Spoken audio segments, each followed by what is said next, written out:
Hey guys, Psycho here, and today's sort of a short video. I'm working on creating the banners. Um, I created a couple longer vlogs, but they were just way too long, and I was ranting a bit, so I'm cutting it down to um, this shorter one. So I'm working on the banners. I'm working on the one for the Patreon thing. I want to talk a little bit more about the Patreon thing in a second. Um, and I already uploaded the Undying video. If you haven't seen that, then and that's your cup of tea, then go check that out. Um, it should be a higher audio and video quality than anything I've had previously on the Undying thing. I think I figured it out as best as I can do with open source software and the hardware I have.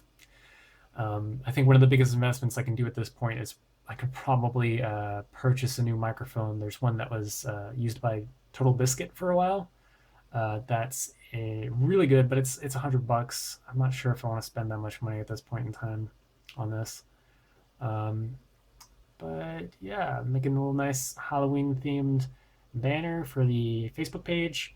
Then I'm going to make one for the YouTube page, but that one's going to be a bit harder because the dimensions are a lot larger. Um, and I'm not sure exactly where things will go because it's a lot longer. I think I talked about this before. So you actually end up with different sections of the screen visible, or different parts of the banner visible based on resolution and how YouTube shrinks it and stretches it. So I have to look up one of the patterns. I found one, but it was in PSD, which is Photoshop. I'm using GIMP because GIMP is free. Earlier today, I tweeted about this. I tried to install Photoshop Premiere Elements so I can start doing actual visual effects. Because currently I use AVIdemux to put everything together with Audacity to clean up the audio. And AVIdemux is good if you make scripts for everything, or you go out there and find scripts, but it's extremely janky. It's really slow to do anything on it. It's cumbersome. It's definitely not something to put visual effects in. And I don't know if anything's changed with the YouTube version, but last time I used YouTube to edit something, it also changed the actual. It did something to the video. It actually made the video a lot worse quality. So I've been wary about doing that because then if it does mess up the video, I have to re-upload and upload at this point in time. Well, with the new way I'm uploading, it only takes about 30 minutes, 45 minutes to upload the video, a 10-minute video. So it's not that bad. I'll see if that changes for this vlog because the vlog yesterday took about, I think about 3 hours to upload. Yeah, it's a serious issue. The upload problem, quality of the audio, those are two big issues. The third issue being running on Vista with low hard drive space. 70 gigs is not a lot these days. So I'm constantly having to delete all my backups and stuff, and that could be a real big issue in the long run. So I've been looking at purchasing a new computer and trying to find the most cost-effective solution. I've run into two options basically. The Intel options, i3 is not an option because it doesn't have hyperthreading. It's not worth it. The benchmarks aren't that great for the price. i5 would be good, but the i5 is about as expensive as an FX, and the FX processors are actually better at video editing. They have more cores. And they just benchmark better when it comes to video editing and actual real-world video editing tests. So that's what I would need it for primarily. That would be better. And if it's around the same price, then I go for the FX. But the FX uses the AM3 Plus process, or the AM3 Plus socket. AM3 Plus socket is going to be gone next year. It's going to be replaced by the FM2 Plus. So I'd want the FM2 Plus board, but an FM2 Plus board, like there's a really good one that's like 119. It's amazingly good. However, the only things that use FM2 Plus socket right now are the A10s. I think the A8. A10s are the APUs created by AMD. They're really awesome, but they're not that powerful right now. Currently, the A10, the best A10 model it's about equivalent to an i5 and a GPU. It's a little bit less than an i5 actually, and a R7 card, those two combined. And because it's an APU, it actually has access to your RAM instead of having separate video card RAM. One issue that I see with that is that I have to up the video card RAM. Another issue that I see with that is that it's a 4-core processor. It's fully featured, I believe, on the A10. The A10, the latest models of the A10 are full featured. It's a specific version of them, though. You have to make sure beforehand, because otherwise you end up with a slightly less powerful version. So if I went with that, the video editing wouldn't be as fast, but I think I shave around $100 to $150 off the cost easily. And it's upgradable in the future for next year. So that's a big deal right there. I mean, so I'm thinking maybe go with the FM2 Plus motherboard and the A10. That might be worth it. But anyway I go about this, I'm still dropping, $200 to make something that's going to last.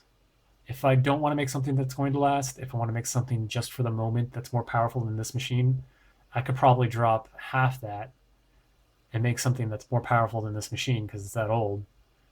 But it wouldn't be upgradable. It would run into issues when I start expanding, when I start adding, if I want to get external capture card things and stuff like that, then it would be a very short-term solution. So I'd be dropping, like $100 to $150 right now, probably $150 right now. And in the long term, I would have to spend more money next year to keep up, because that $150 computer, even though I'd have to Frankenstein it together, it'd be outdated by next year easily. And it would already be not even close to top of the line this year, so it wouldn't be that big of an upgrade. It would allow me to use Premiere, and it would probably do editing faster than this one, but that's it. So I don't see that the way to go, which means, if I do want to spend any money on this, then I got to go for, $200, $250. I think $250 is being generous. I think the one that I was looking at was on deal, $320, but that was only with 8 gigs. And when I was looking back at it, I'm like, well, actually, since it's going to be sharing RAM with the, since it's an APU and it's sharing RAM, then I'm not sure if I need more RAM for that. I think when I was looking at the details, the best motherboard for it is actually also much cheaper than the best motherboard for an AM3 Plus or the LGA, is it 1150 or 2000 whatever. Both of those are cost a lot of money. Although if I had infinite amount of money to spend on this, I would probably do something stupid like one of those dual Xeon boards and then do SLI 970s, or actually I think for editing the TIs would be better. Or Titans would be better. Oh my god, that would cost I think more than the large particle collider that the PC Gamer made. I'm not sure. That may have been what they made. I don't know if they went with the dual Xeon. I think they went with i7, but there's no practical benefit for doing that with a video gaming, just for editing. That oh my god, so much RAM too. Anyway, that would be cool. That's never happening. But I'm thinking about if I should spend $250 on that. It's a lot of money, but then I would have my own computer. I could do more recording. I could do stream at night because I could have the computer in my room instead of over in the office area. And yeah, that. Or I'm not sure if I already talked about this, or I go for a cheaper solution that also solves a related problem, increasing the microphone audio quality. I can buy. There's a $100 mic. I think I did mention this. So the $100 mic, that's less than $250. That would fix audio problems. But I would still need to get a computer in the long run. If I get the computer, I don't think I have enough money for the mic too. Basically, yeah. It's an issue. I need to make more money, but I also need to spend money wisely. And I don't know if putting that much money into this is worth it at this point. But we'll see. Part of what I'm hoping will help rectify that is if I set up this Patreon properly. What I want to know for feedback is what would be good rewards for the Patreon. Like, if you pledge $1, what do you think would be appropriate? I've seen on some campaigns that they will give you a like or a follow on your Facebook, Twitter, and all of those. And I've seen on others that they will, for $1, they just give you access to the behind the scenes pledges only area of Patreon, which gives you content earlier. If you want like early content unlock kind of things. I'm not sure how viable either of those are for this, because one of the main problems and what I need, a little bit more money to do is to cut down on production time and also get content out faster. What are you doing? Panels. Yeah. So I mean, I'll make an actual a video focused on Patreon later, but right now I'm gonna go play around with Pebbles for a bit. We'll see you later.